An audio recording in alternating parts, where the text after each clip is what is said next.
Hi friends, আমি হলাম ছোট্ট নন্দিনী। আজ স্কুল থেকে এসে দেখি মাসি এসছে এবং মাসিরা পার্কে যাওয়ার জন্য রেডি হচ্ছে। ব্যাস, আমিও দেরি করলাম না, বেরিয়ে পড়লাম পার্কের দিকে।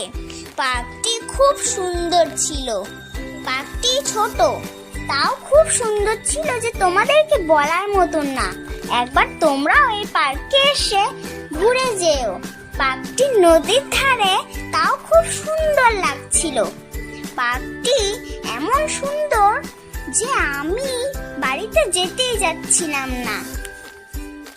পার্কে এসে খেলবো না তা কি কখনো হয়?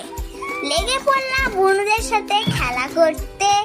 আমার ভিডিওটা কেমন লাগলো অবশ্যই কমেন্ট করে জানাবেন এবং লাইক সাবস্ক্রাইব কমেন্ট করে দেবেন।